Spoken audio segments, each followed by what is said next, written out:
গল্পের শুরুতে আমরা আমাদের গল্পের নায়িকা ছোট্ট ইউনকে দেখতে পাই, যেখানে ইউনের বাবা একটি ছোট রেস্টুরেন্টের মালিক ছিল আর ইউনের মা অনেক আগেই মারা গিয়েছিল, যার কারণে ইউন সবসময় নিজেকে অনেক একা ফিল করত।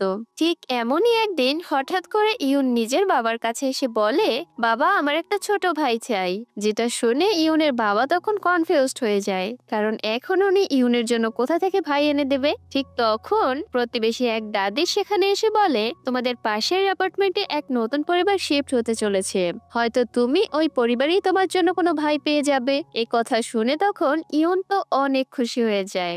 এরপরে আমরা সেই নতুন পরিবারকে দেখতে পাই, যেখানে এই পরিবারে কিম নামের একটি বাচ্চা ছেলেকে তখন আমাদের দেখানো হয়। আর ঠিক তখনই ইউন কিমের কাছে চলে আসে এবং ইউনকে ভাই বলে ডাকতে শুরু করে, যেটা দেখে ইউনের বাবাও তখন তাদের নতুন প্রতিবেশীর সাথে পরিচিত হওয়ার চেষ্টা করে।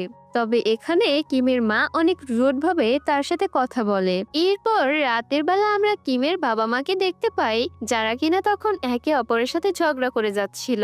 আর এখান থেকে আমরা তখন জানতে পারি আসলে কিমের ছোট একটি বোনও ছিল, কিন্তু একদিন যখন কিম আর কিমের বোন বাড়িতে একা ছিল, তখন কোনো এক দুর্ঘটনার কারণে কিমের বোন মারা গিয়েছিল, যার কারণে এরপর থেকে কিমের বোনের মৃত্যুর জন্য কিমের মা কিমকেই দায়ী মনে করে। আর এই বিষয়টা নিয়েই মূলত কিমের বাবার সাথে কিমের মায়ের মধ্যে সবসময় ঝগড়া হয়। এই সব কিছু দেখে কিম তখন মন খারাপ করে বাইরে চলে আসে আর একা একা সিঁড়ির উপর বসে থাকে। ঠিক তখনই ইউন এবং ইউনের বাবা কিমকে একা বাইরে বসে থাকতে দেখে এবং কিমের কাছে গিয়ে তাকে ডিনারের জন্য ইনভাইট করে, কিন্তু কিম তাদেরকে নিষেধ করে দেয়। যেটা দেখে ইউন যখন সেখানে এসে কিমের সাথে বন্ধুত্ব করার চেষ্টা করে, তখন কিম আগের বারের মতোই ইউনকে ইগনোর করে সেখান থেকে তখন চলে যায়। এরপর আমরা একটি মহিলাকে দেখতে পাই, যে কিনা নিজের ছোট ছেলে ক্যাং এর সাথে করে তখন ইউনের বাবার সাথে দেখা করতে চলে আসে। আর এখানে আমরা তখন জানতে পারি প্রতিবেশী সেই দাদি মূলত ক্যাং এর মায়ের সাথে ইউনের বাবার বিয়ে দেওয়ার জন্য দুই পরিবারের দেখা করানোর ব্যবস্থা করেছে। আসলে ক্যাং এর বাবা ক্যাং এর জন্মের আগে ক্যাং এর মাকে ছেড়ে চলে গিয়েছিল, কিন্তু এদিকে ইউন একদমই চাচ্ছিল না ওর বাবা ক্যাং এর মাকে বিয়ে করুক। তাই ইউন তখন রেগে গিয়ে তার বাবাকে বলে, বাবা, আমার শুধু একটা ভাই চাই, কোনো নতুন মা চাই না। যেটা শুনে প্রতিবেশী দাদি তখন ইউনকে চুপ করানোর অনেক চেষ্টা করে এবং ইউনকে ক্যাং এর সাথে বাইরে পাঠিয়ে দেয়। বাহিরে এসে তখন ক্যাং ইউনের সাথে বন্ধুত্ব করার চেষ্টা করে, কিন্তু ইউন ক্যাং এর সাথে তখন কোনো কথাই বলে না, বরং ওকে ইগনোর করে সেখান থেকে চলে যেতে শুরু করে। যেটা দেখে ক্যাংও তখন ইউনের পিছনে পিছনে যেতে শুরু করে। ঠিক তখনই ইউন দেখতে পায় পাড়ার কিছু দুষ্টু বাচ্চারা কিমকে খুব জ্বালাতন করছে। ইউন এটা দেখে তখন অনেক রেগে যায় আর সেই বাচ্চাগুলোর সাথে তখন মারামারি করতে শুরু করে। আর ক্যাংও এটা দেখে তখন ইউনকে সাহায্য করার জন্য ওই বাচ্চাগুলোর সাথে লড়াই করতে শুরু করে দেয়। কিম যখন দেখে ইউন ওর জন্য সবার সাথে লড়াই করছে, তখন কিমও এবার ইউনকে সাহায্য করার জন্য তখন ওই দুষ্টু বাচ্চাগুলোর সাথে লড়াই করতে শুরু করে। কিন্তু এর কিছুক্ষণ পরেই সেই বাচ্চার মা এসে ইউনের বাবার কাছে ইউনের নামে নালিশ করে, যেটা দেখে তখন ইউনের বাবা ইউনের হয়ে তার কাছে ক্ষমা চায়। এরপর সবাই মিলে ইউনের বাড়িতে একসাথে খাবার খেতে চলে আসে, যেখানে ইউন তখন ক্যাংকে একদমই সহ্য করতে পারছিল না, বরং অন্যদিকে ইউন কিমের সাথে অনেক খুশি মেজাজে ছিল। এমনকি সে ক্যাংয়ের থেকে খাবার নিয়ে কিমের প্লেটে দিয়ে দেয়। এইসব কিছু দেখেও ক্যাং তখন কিছু মনে করে না, বরং এর কিছুক্ষণ পর চলে যাওয়ার সময় ইউনকে মিষ্টি হেসে বিদায় জানায়। কিন্তু ইউনের মন তারপর ওর জন্য গলে না। এসব কিছু দেখে কিম তখন ইউনের মন ভালো করার জন্য ওর সাথে খেলতে শুরু করে। এটা দূর থেকে তখন কিমের মা দেখে ফেলে, আর কিমকে এতটা খুশি দেখে কিমের মা একদমই সহ্য করতে পারে না। এর কিছুদিন পর ক্যাং এর মা হঠাৎ করে ইউনের বাবার কাছে কল করে আর বলে, আমার জরুরি কিছু টাকার প্রয়োজন, তুমি কি আমাকে কিছু টাকা ধার দিতে পারবে? আমি সময়ের মধ্যে তোমার টাকা ফেরত দিয়ে দেব। যেটা শুনে তখন ইউনের বাবা আর কোনো কিছুই না ভেবে ক্যাং এর মাকে টাকা দিতে তখন রাজি হয়ে যায়। এরপর ইউনের বাবা ক্যাং এর সাথে দেখা করতে চলে আসে। ক্যাং তখন নিজের আন্টির বাড়িতে ছিল, কারণ ক্যাং এর মা কোথায় যেন গিয়েছিল। তখন ইউনের বাবা দেখতে পায় এইটুকু ছোট একটা বাচ্চা নিজের খাবার নিজেই বানিয়ে খাচ্ছে, যেটা দেখে তখন ইউনের বাবার খুব খারাপ লাগে। তাই সে ক্যাংকে নিজের সাথে নিজের বাড়িতে নিয়ে যেতে চায়, যেটা দেখে ক্যাং এর আন্টিও এতে তখন এক কথাই রাজি হয়ে যায়। এরপর ইউনের বাবা ক্যাংকে যখন নিজের বাড়িতে নিয়ে আসে তখন ইউন ক্যাংকে এখানে দেখে মোটেই খুশি হয় না। অপরদিকে কিমের মা কিম এবং কিমের বাবাকে ছেড়ে চলে যাচ্ছিল, যেটা দেখে কিম নিজের মাকে তখন আটকানোর অনেক চেষ্টা করে, কিন্তু কিমের মা কোনো কথা না শুনে সেখান থেকে তখনই চলে যায়। এর কিছুদিন পর আমরা তখন দেখতে পাই কিম এবং ক্যাং দুজনেই এখন ইউনের বাড়িতে থাকতে শুরু করেছে। আর এই কয়দিনে ক্যাং এবং ইউনের মধ্যে ভালো বন্ধুত্ব গড়ে উঠেছিল। এদিকে তখন কিমের বাবাও ইউনের বাবার ভালো বন্ধু হয়ে গিয়েছিল, আর তারা সবাই মিলে এখন একটা ছোট পরিবারও হয়ে গিয়েছিল। এভাবেই কিছু বছর পার হয়ে যায়। এখন কিম, ক্যাং এবং ইউন বড় হয়ে গিয়েছে। সবাই মিলে যখন একসাথে ব্রেকফাস্ট করছিল তখন ইউন কিম এবং ক্যাংকে তখন বলে আমাদের এখন অ্যাডপশন পেপারে সাইন করে নেওয়া উচিত, যাতে আমরা তিনজন অফিসিয়ালি ভাই বোন হতে পারি। কিন্তু এদিকে ইউনের এই কথায় তখন কিম এবং ক্যাং একদমই পাত্তা দেয় না। ব্রেকফাস্ট শেষ করে এরপর তিনজন তখন একসাথে স্কুলে আসে, যেখানে কিম এবং ক্যাং হ্যান্ডসাম হওয়ার কারণে স্কুলে অনেক বেশি ফেমাস ছিল, যার কারণে সব মেয়েরা ইউনের হাতে সবসময় কিম এবং ক্যাং এর জন্য লাভ লেটার দিত এবং বিভিন্ন ধরনের উপহারও ধরিয়ে দিত, কারণ সবাই জানে ইউন কিম এবং ক্যাং এর বোন ছিল। স্কুল শেষে আমরা তখন দেখতে পাই এই তিনজন বড় হয়ে যাওয়ার পরও এখনো আগের মতোই, মানে ছোটবেলার মতো করে একে অপরের সাথে অনেক দুষ্টুমি আনন্দে মেতেছিল এবং একসাথে মিলে সবাই বাসার দিকে যাচ্ছিল। রাতের বেলা সবাই যখন একসাথে ডিনার করছিল তখন কিমের দাদি কিমকে কল করে, যেটা দেখে কিম বিরক্তি নিয়ে তখন কলটি কেটে দেয়। কিন্তু পরে যখন দাদি আবারও কিমের বাবার কাছে কল করে তখন এটা দেখে কিমের খুব মন খারাপ হয়ে যায়, যেটা ইউন এবং ক্যাং তখন বুঝতে পারে। আর দুজনে মিলে তখন কিমের মন ভালো করার জন্য লেগে পড়ে। এর পরের দিন স্কুলে টিচার কিমকে তার অফিসে ডেকে বলে তুমি পড়ালেখায় অনেক ভালো, তাই তোমার সিওলের কোনো এক মেডিকেল কলেজে অ্যাডমিশন নেওয়া উচিত। যেটা শুনে তখন কিম টিচারকে নিষেধ করে দেয় আর বলে আমি অন্য কোনো মেডিকেল কলেজে অ্যাডমিশন নিয়ে নেব। আসলে কিমের মা সিওলেই থাকে, আর এই কারণেই কিম কোনো মতে সিওলে যেতে তখন রাজি হয় না। হ্যালো বন্ধুরা, আজ আমি একটি অ্যাপ্লিকেশন সম্পর্কে কথা বলতে চাই যা পিএসজি এবং সিরিয়া এর অফিসিয়াল পার্টনার, যেখানে আপনি cricket, football, tennis live match দেখে তাদের স্কোর ভবিষ্যৎবাণী করে সহজে অর্থ উপার্জন করতে পারবেন এবং আইফোন, ল্যাপটপ এবং নগদ পুরস্কার জেতার সুযোগ পাবেন। এই অ্যাপে আপনি পাবেন অনেক গেম যেমন crash, crystal, under and over 21, আরো আকর্ষণীয় গেম, এবং খেলে আপনি সহজেই আয় করতে পারবেন। রেজিস্টার করার সময় আমার প্রোমো কোড ড্রামা9 ব্যবহার করে প্রথমবার জমাতে 24,000 টাকা পর্যন্ত পান। আপনি বিকাশ, ব্যাংক, ক্রিপ্টো, পেপাল এবং অন্যান্য সহজ পদ্ধতির মাধ্যমে সহজেই আপনার জয়ের টাকা তুলতে পারবেন। এখানে আপনি 24/7 গ্রাহক সহায়তা পাবেন। তাহলে দেরি কি? পিন করা কমেন্টের লিংক ব্যবহার করে আপনার প্রথম সুরক্ষা বাজি ধরুন, আমার প্রোমো কোড ড্রামা9 ব্যবহার করুন, গেম খেলুন এবং নগদ পুরস্কার জিতুন। অন্যদিকে আমরা তখন ক্যাংকে দেখতে পাই, যে কিনা তখন বাস্কেটবল খেলছিল। আসলে ক্যাং অনেক ভালো বাস্কেটবল খেলতো, আর ক্যাং বাস্কেটবলের উপরেই নিজের ক্যারিয়ার গড়তে চাচ্ছিল। স্কুল শেষ করে ক্যাং যখন বাড়ির দিকে যাচ্ছিল তখনই সেই আন্টির সাথে তার দেখা হয়ে যায়, যেই আন্টির কাছে ছোটবেলায় তার মা তাকে রেখে চলে গিয়েছিল। আমরা তখন এও জানতে পারি সেদিনের পর থেকে আজ পর্যন্ত ক্যাং এর মা কখনোই ক্যাং এর কোনো খোঁজ খবর নেয়নি, যার কারণে ক্যাং ছোট থেকে আজ পর্যন্ত ইউনের বাড়িতেই থাকছে। এর পরের দিন স্কুলে ইউনের সাথে কিছু স্টুডেন্টদের তখন লড়াই হয়ে যায়। ঠিক তখনই সেখানে কিম এবং ক্যাং চলে আসে। ওরা ইউনের পক্ষ নিয়ে তখন কথা বলে, যেটা দেখে ইউন তখন অনেক খুশি হয়ে যায়। এরপর ওই স্কুলে আমরা তখন একটি লোককে আসতে দেখি, যে কিনা তখন সোজা ক্যাং এর সাথে দেখা করতে চলে আসে। লোকটি ক্যাংকে বলে আমি তোমার আসল বাবা, যেটা শুনে ক্যাং তখন পুরো শকড হয়ে যায়। অপরদিকে আমরা তখন ইউনকে দেখতে পাই, তখন ইউনের বেস্ট ফ্রেন্ড যার নাম ছিল পার্ক, সে এসে তখন ওকে একটি লাভ লেটার দেয়, যেটা কিনা কোনো এক ছেলে ইউনকে দিয়েছে। ইউন এই লাভ লেটার পেয়ে অনেক খুশি হয়ে যায়, কারণ এই প্রথমবার কোনো ছেলে ওকে লাভ লেটার দিয়েছে। এরপর ইউন এবং পার্ক মিলে অনেক খোঁজ করার চেষ্টা করে যে এই লাভ লেটার কোন ছেলে দিয়েছে, কিন্তু অনেক খোঁজার পরও ওরা ওই ছেলেটিকে তখন খুঁজে পায় না। অন্যদিকে ক্যাং তখন কিমকে সাথে নিয়ে নিজের আন্টির সাথে দেখা করতে চলে আসে। তখন ক্যাং এখানে আন্টির থেকে নিজের বাবার সম্পর্কে জানতে চায়, যেটা শুনে আন্টি তখন ক্যাংকে বলে যখন তোমার মা প্রেগন্যান্ট ছিল তখনই তোমার বাবা তাকে ছেড়ে চলে গিয়েছিল। সে মোটেই একজন ভালো মানুষ না।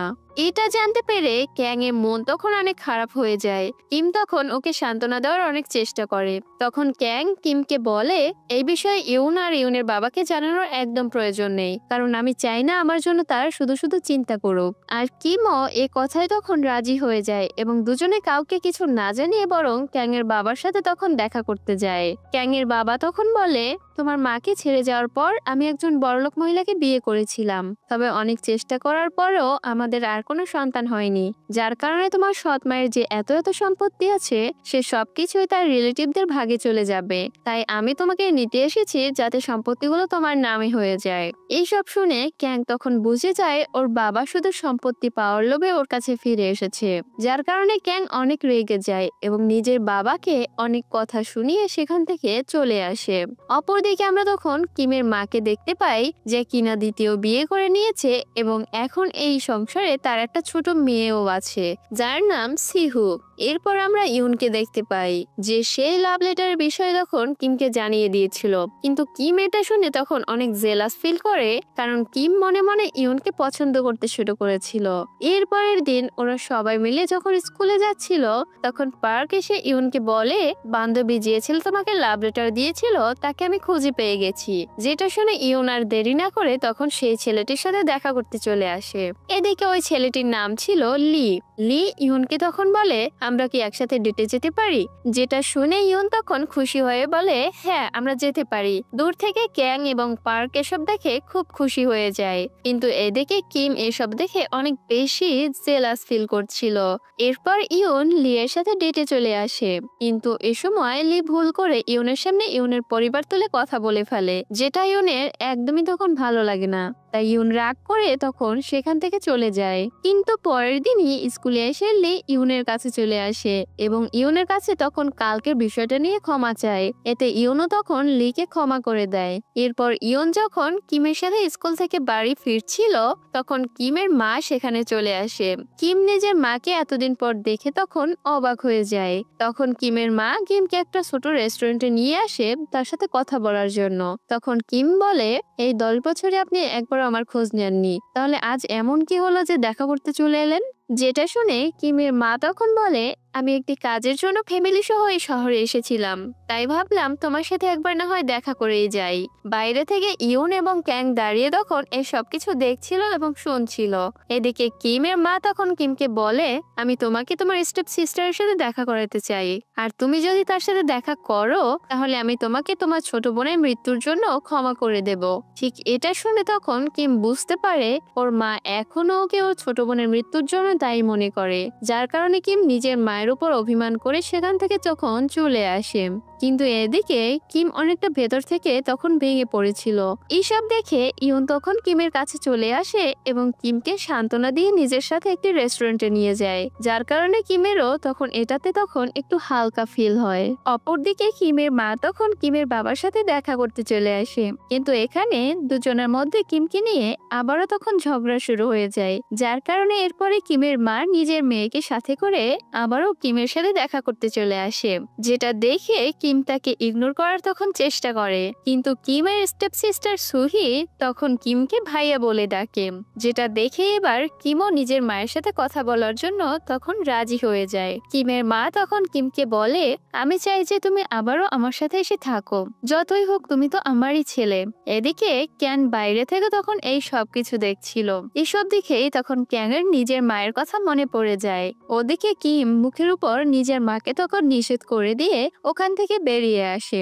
ক্যাং এটা দেখে কিমকে তখন বোঝানোর চেষ্টা করে আর বলে, তোমার উচিত তোমার মায়ের কাছেই ফিরে যাওয়া। এটা শুনে কিম আরো রেগে যায় এবং ক্যাংকে ওর মাকে নিয়ে কথা শুনিয়ে দেয়, যেটা শুনে এবার ক্যাং এতে তখন অনেক রেগে যায় আর কিমকে ঘুষি মেরে দেয়, কারণ ক্যাং নিজের মাকে অনেক ভালোবাসতো। ঠিক তখনই সেখানে ইয়ন চলে আসে এবং দুজনকে ঝগড়া করা থেকে আটকায়। এরপর রাতে যখন সবাই একসাথে ডিনার করছিল তখনও কিম এবং ক্যাং একে অপরের উপর খুব রেগেছিল। তখন যেটা ইউন বুঝতে পারে, তাই ইউন তখন ওদের দুজনের মধ্যে সবকিছু ঠিক করার অনেক চেষ্টা করে, কিন্তু ইউনের প্রত্যেকটা প্ল্যানই তখন ফেল হয়ে যায়। এরই মধ্যে ইউন নিজেই অনেকটা অসুস্থ হয়ে পড়ে। কিম এবং ক্যাং যখন বুঝতে পারে ওদের দুজনের ঝগড়া করার কারণে ইউনের শরীর আরো খারাপ হচ্ছে, তখন ওরা উপায় না পেয়ে নিজেদের মধ্যে ঝামেলা সব ঠিক করে ফেলে। এরপর আমরা ইউনের বাবাকে দেখতে পাই, যে কিনা তখন নিজের রেস্টুরেন্টে কাজ করছিল। তখনই সেখানে ক্যাং এর মা চলে আসে। এতদিন পর ক্যাং এর মাকে এখানে দেখে ইউনের বাবা তখন অনেক অবাক হয়ে যায়। তখন ক্যাং এর মা এখানে ইউনের বাবাকে সেই টাকাগুলো ফেরত দেয়, যেগুলো একসময় সে ইউনের বাবার থেকে ধার নিয়েছিল। তখন ক্যাং এর মা বলে, আমি যে এখানে এসেছি এই বিষয়ে ক্যাং যেন কিছু জানতে না পারে। যেটা শুনে ইউনের বাবা তখন বলে, ক্যাং অনেকদিন ধরে তোমার জন্য অপেক্ষা করছে, তাই তোমার একবার হলেও ওর সাথে গিয়ে দেখা করা উচিত। কিন্তু ক্যাং এর মা এতে নিষেধ করে, কারণ কোনো একটি কারণে সে ক্যাং এর সাথে দেখা করতে পারবে না। ঠিক এটা বলে ক্যাং এর মা সেখান থেকে তখন চলে যায়। পরের দিন সুহি কিমের সাথে দেখা করতে তখন একাই চলে আসে। কিছুক্ষণ পর কিমের মা এটা জানতে পেরে রেগে সেখানে সুহিকে নিতে আসে, এবং কিমের মা এটার জন্য কিমকে তখন কথা শোনাতে শুরু করে, আর সাথে আবারও কিমকে ওর বোনের মৃত্যুর জন্য দায়ী করতে শুরু করে। কিমের বাবা তখন কিমের মাকে সেখান থেকে নিয়ে বাইরে চলে আসে। কিমের বাবা তখন বলে, তোমার খুশির জন্য আমি তোমাকে ডিভোর্স দিয়ে দিয়েছিলাম, তাহলে তারপরও কেন তুমি কিমকে সাথে থাকতে দিচ্ছ না? এটা নিয়েই তখন তাদের দুজনের মধ্যে আবারও ঝগড়া শুরু হয়ে যায়। এসব কিছু কিম তখন লোকে শুনছিল। সবকিছু শুনে কিম অনেকটা ভেঙে পড়ে, কিন্তু ইয়ন এবং ক্যান মিলে কিমের মন ভালো করার জন্য অনেক চেষ্টা করে। ফাইনালি এখানে কিমের মন তখন একটু ভালো হয়ে যায়। এরপর আমরা কিমের বাবা এবং ইউনের বাবাকে কথা বলতে দেখতে পাই। ইউনের বাবা তখন বলে, ক্যাং এর মা কাল টাকা ফেরত দিতে এসেছিল, কিন্তু ক্যাং এর সাথে দেখা না করেই চলে গিয়েছে। আর এসব কিছু বাইরে থেকে তখন ক্যাং শুনে ফেলে। ক্যাং এতে অনেক কষ্ট পেয়ে কান্না করে ফেলে। রাতের বেলা কিম এবং ইয়ন যখন বাড়ি ফেরে তখন ওরা ক্যাংকে মন খারাপ করে বসে থাকতে দেখে। ক্যাং তখন নিজের মায়ের বিষয়ে কিম এবং ইয়নকে সবকিছু জানায়। এতে কিম এবং ইয়নের তখন ক্যাং এর জন্য অনেক খারাপ লাগে। অন্যদিকে ইউনের বাবা কিমের বাবার থেকে জানতে পারে কিমের মা সিওলে ফিরে গিয়েছে, যার কারণে কিমের বাবা অনেক খুশি ছিল যে এবার কিম একটু শান্তিতে থাকতে পারবে। এদিকে ক্যাং পার্কের সাথে তখন দেখা করে এবং বলে, আমার মা ফিরে এসেছিল কিন্তু আমার সাথে দেখা করেনি। এতে পার্কেরও ক্যাং এর জন্য খারাপ লাগে। তখন পার্ক ক্যাংকে সাহস যোগায়, আর এখানে আমরা জানতে পারি যে পার্ক সিক্রেটলি ক্যাংকে লাইক করে, যে বিষয়ে আমাদের ক্যাং কিছুই জানে না। পরের দিন ক্যাং এর একটি বাস্কেটবল ম্যাচ ছিল। ক্যাং খুব সহজেই ম্যাচটা তখন জিতে যায়। তখন দর্শকদের মধ্যে আমরা ক্যাং এর বাবাকেও দেখতে পাই, যে ক্যাংকে জিততে দেখে অনেক খুশি হয়ে যায়। এরপর ক্যাং এর বাবা ইউনের বাবার সাথে দেখা করতে চলে আসে। ক্যাং এর বাবা তখন বলে, ক্যাং অনেক ভালো বাস্কেটবল খেলতে পারে, কিন্তু এখান থেকে ক্যাং নিজের ক্যারিয়ার করতে পারবে না, তাই আমি ওকে আমেরিকা নিয়ে যেতে চাই। আপনি ক্যাংকে আমার সাথে যেতে দিন। ইউনের বাবা তখন রেগে গিয়ে বলে, ক্যাংকে আমি ছোটবেলা থেকে নিজের ছেলের মতো করেই বড় করেছি, আমি চাইলে নিজেই ক্যাংকে আমেরিকা পাঠাতে পারবো, আপনার সাহায্যের আমার কোনো দরকার নেই। ক্যাং এর বাবা তখন এতে মজা নিতে শুরু করে, কারণ ইউনের বাবা আর্থিকভাবে এতটাও সচ্ছল ছিল না যে ক্যাংকে সে বিদেশে পাঠাতে পারবে। কিন্তু তখনই সেখানে কিমের বাবা চলে আসে এবং ক্যাং এর বাবার উপর রাগ দেখিয়ে তখন তাকে সেখান থেকে বের করে দেয়। তারপরও ক্যাং এর বাবা ক্যাং এর সাথে দেখা করে এবং বলে, তোমার উচিত আমার সাথে আমেরিকা গিয়ে নিজের ক্যারিয়ার গড়া। কিন্তু ক্যাং নিজের বাবাকে নিষেধ করে দিয়ে চলে যায়। তবে ক্যাং আমেরিকা যাওয়ার বিষয়টা নিয়ে ভাবতে শুরু করে, কারণ ক্যাং এর মনে হচ্ছিল ও দিন দিন ইউনের বাবার উপর বোঝা হয়ে যাচ্ছে। এদিকে কিম তখন জানতে পারে ওর মায়ের কার অ্যাক্সিডেন্ট হয়ে গিয়েছে এবং অ্যাক্সিডেন্টে কিমের মায়ের বর্তমান স্বামী মারা গিয়েছে। কিম এবং কিমের বাবা তখন হসপিটালে কিমের মাকে দেখতে আসে, যেখানে অ্যাক্সিডেন্টের কারণে কিমের মা এর দুই পাই প্যারালাইজড হয়ে গিয়েছিল, যার কারণে সে পাগলের মতো চিল্লাতে শুরু করে। তখন কিম সেখানে এসে নিজের মাকে শান্ত করার চেষ্টা করে, কিন্তু কিমের মা তখন উল্টো কিমের উপর চিল্লাতে শুরু করে এবং সবকিছুর জন্য আবারও সে কিমকেই দায়ী করতে থাকে, যেটাতে কিম তখন অনেক কষ্ট পায়। অন্যদিকে ক্যাং এর আমেরিকা যাওয়ার টাকা জোগাড় করতে ইউনের বাবা ওভারটাইম কাজ করছিল, কিন্তু অতিরিক্ত কাজ করার জন্য ইউনের বাবা তখন অনেক অসুস্থ হয়ে পড়ে, যেটা দেখে তখন ক্যাং মনে করে এসব কিছু ওর জন্যই হচ্ছে।